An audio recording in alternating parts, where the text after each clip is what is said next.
Phyllis, I want to read part of what they described that Zimmerman actually did. Martin was on his way back to the townhouse where he was living when he was profiled by George Zimmerman. Martin was unarmed and was not committing a crime. Will the matter of profiling be a big factor in proving a murder case? I mean, it certainly sounds like it's going to be.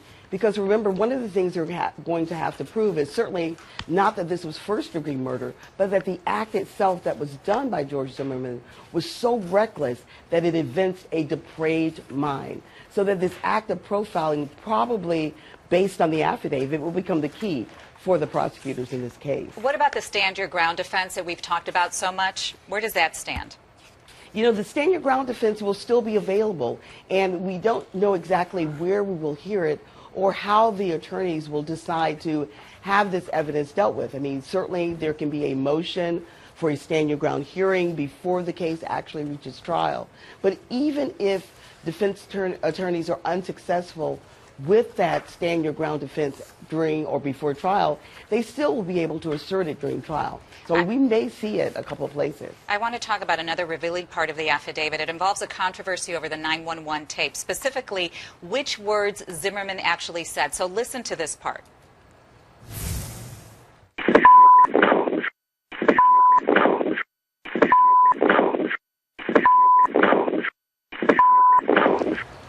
So we've heard that a lot, and the prosecutor's version is this.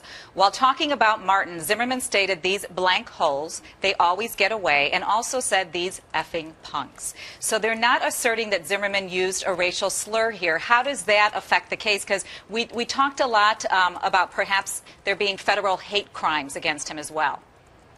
Well, you know, I always thought that would be a difficult avenue for the prosecutors, certainly in terms of a hate crime. But I think what becomes obvious when you look at the words that they're looking at here is that this was an individual intent on not letting someone get away.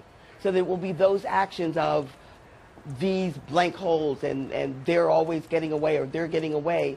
And even after being told not to pursue, that pursuit by George Zimmerman, that appears to be key for the prosecutors. And another issue here, the charge of second-degree murder. When we talked to you yesterday, you said that there's a high proof required for that. So now we know that Zimmerman goes before a judge for a hearing. Is there any possibility here that the charges would be dropped?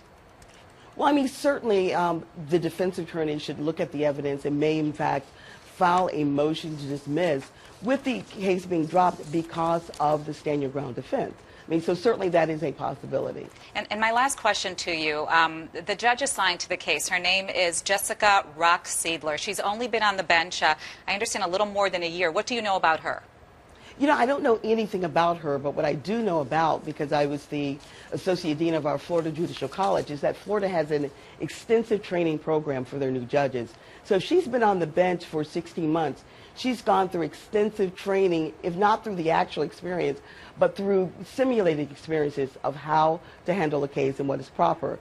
And I'm told from all intent and purposes that she's a very bright judge and a very good judge in terms of what she's done so far. All right, Phyllis Kotey, always nice to have you. I almost want to be a student in your classroom, I got to tell you, because you break it down so well. Thanks a lot. Thank you. I want to be a student. I don't almost want to be. Well, she's a little far away to be going every day, but I would love to sit there. Florida, too. Yeah.